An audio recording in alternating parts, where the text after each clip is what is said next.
Hi guys. Um, so today I'll be back on housing. What an interesting subject, right? I wish that wasn't part of my pregnancy blog by this. And the way things are going, I think it's gonna be a big part of what happens after too. So yesterday I finally managed to get a hold of my caseworker, and two things. He asked me to apply for universal credit before he can process my case. So I've tried, but I was, because Haringey is already on universal credit, Brent, where I currently live, isn't.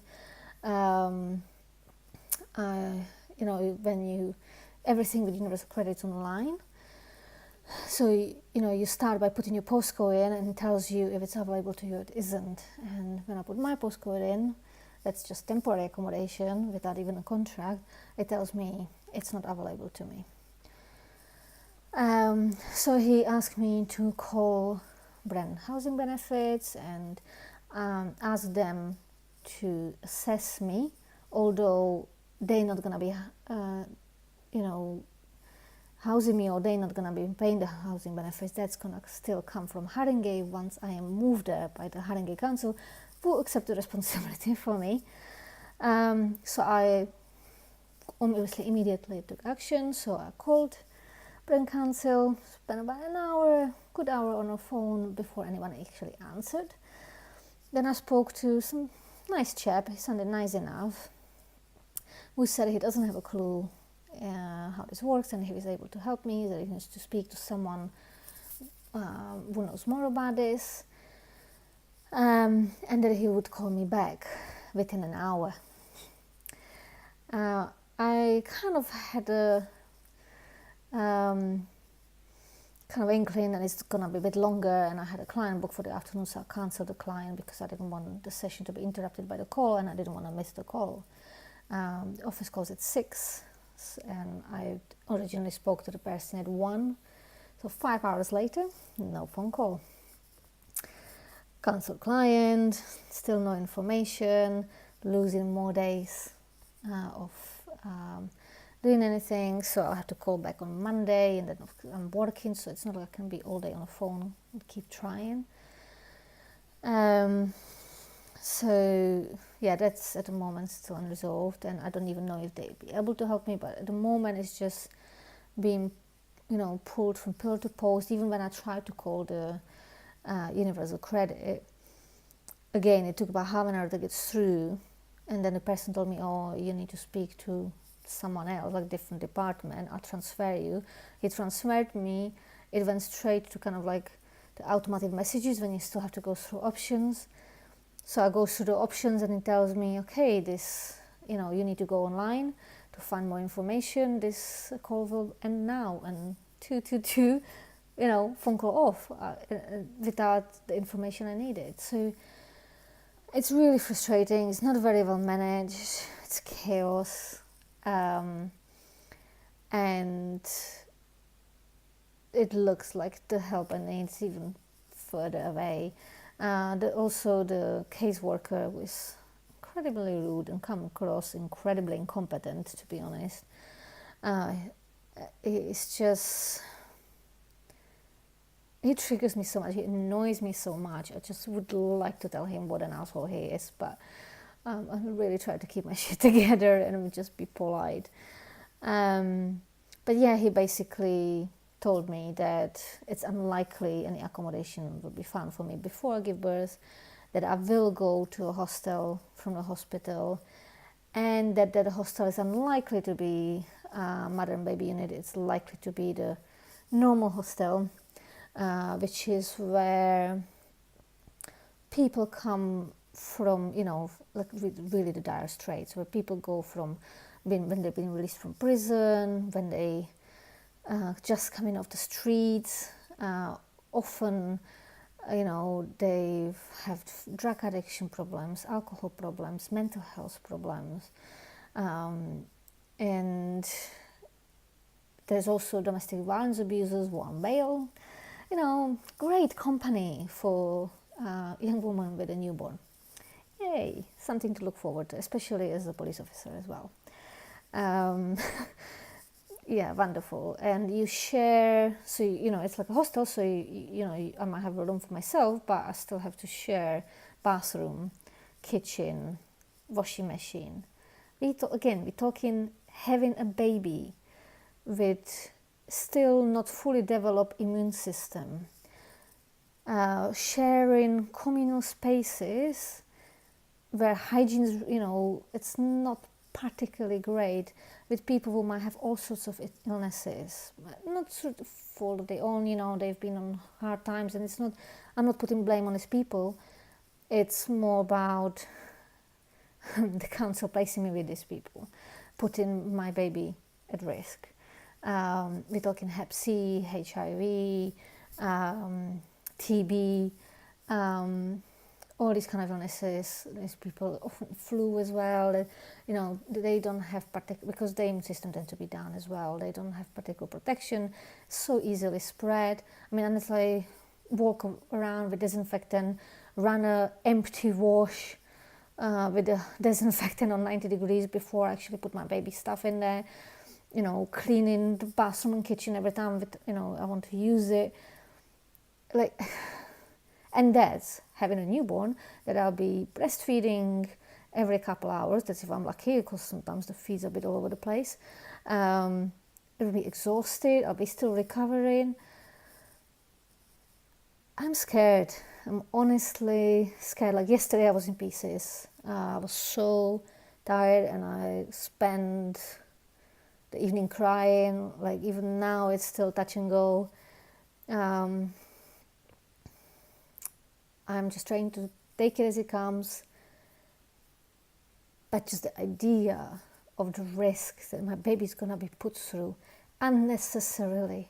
This is not like a case of domestic abuse where you just have to get out and you're grateful for any roof over the head. This is not, I'm in a hospital, suddenly realize I have nowhere to go.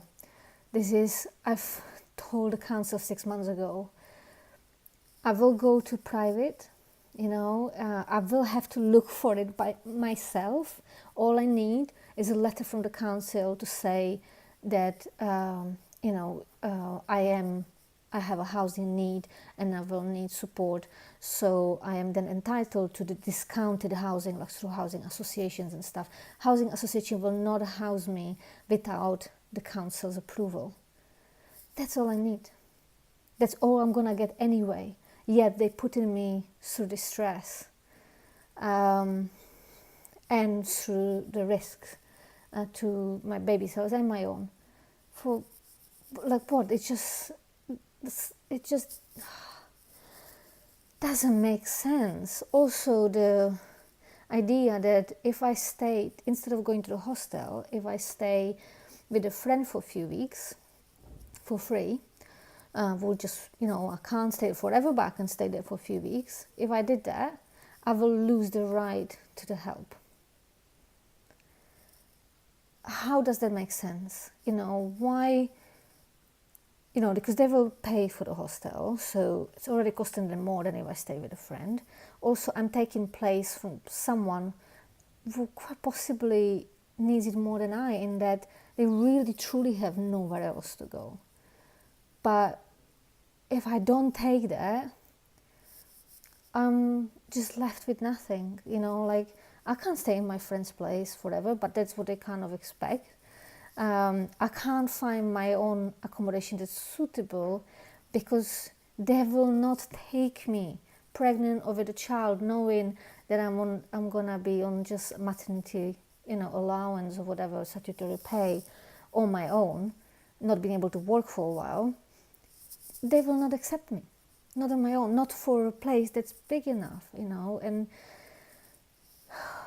it's really, really, really infuriating, and it's really scary, and I just don't know what else to do. I don't know where else to turn. Like, I've paid my taxes, I've paid my national insurance, and it seems like, well, what is it actually I'm paying for?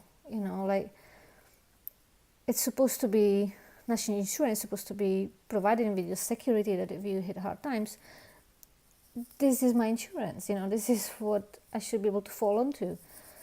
But I have to jump through hoops and hoops and hoops and red tape and God knows what to be able to even hope that I'll get some help. I've never been on benefits before. If I wasn't pregnant, I wouldn't need it. This is literally just because of the pregnancy and the situation I find myself in. I didn't choose to be left in this alone. I didn't choose for the father of my baby to not be with me and not look after us. I don't have family here. I can't go back home because I'm not Czech anymore. I've become British because I loved this country at the time I made the decision. I've been a police officer. I've volunteered through various things, with cancer patients and the police and other organizations, and I'm doing my part. Like, I'm doing whatever I can to be a good citizen. I'm not asking for hands out for nothing. Like, as soon as I can work up well, I'm still planning to do little work while I'm on maternity. Like, I'm just asking for a bit of compassion, a bit of humanity, and those council workers I have encountered in Haringey seem to lack that. They don't seem to connect with it at all. And I've seen this before. I've seen it in some of my colleagues when I was in the police. When it's just a job, it's just like they don't care. They don't see the humanity in the people they're dealing with. And I know from my own experience that sometimes we can go beyond what's on a tick list, and we can help people and we can change people's lives. But obviously I'm a bit unlucky in that my caseworker doesn't have such notions. I'll just have to keep going, keep fighting, keep trying to find ways, solutions. But yeah, it looks like my Christmas gonna be spent in a hostel, an absolutely unsuitable environment for a newborn. But I'm not gonna be the first and the last, and apparently, according to my caseworker, to put it in perspective, I'm just one of many. I don't really matter. His words. So yeah,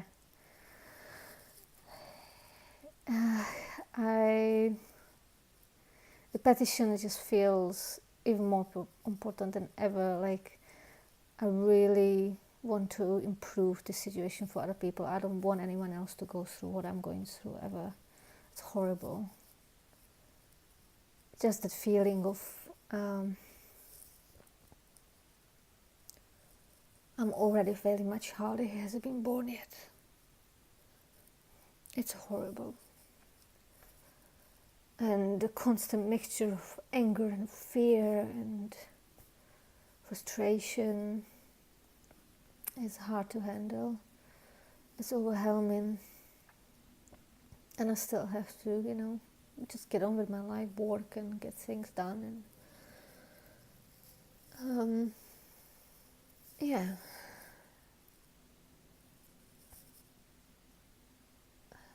I'll keep going until the job is done. Whatever that means.